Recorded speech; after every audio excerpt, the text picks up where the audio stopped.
The park incident sits just shy of 350,000 acres.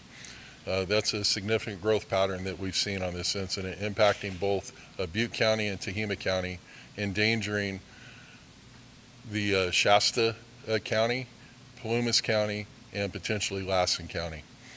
Currently, we have just shy of 2,500 firefighters on the ground fighting this fire, and we have several hundred still on order coming in.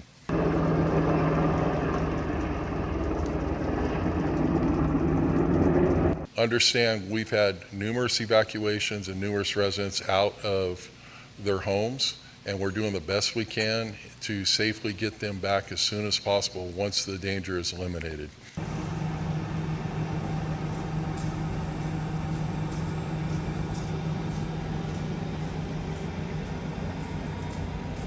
Lost our house in the campfire, lived up there since '89. Moved up here because we just love living in the woods. Now in hindsight, second guess that, but I still will, I'll do it again.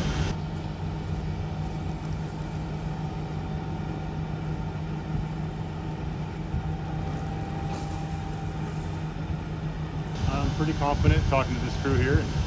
They're doing a lot of work, a lot of hand line, a lot of hand crew around here, and they're pretty confident. Everyone thinks it's going to be able to be safe.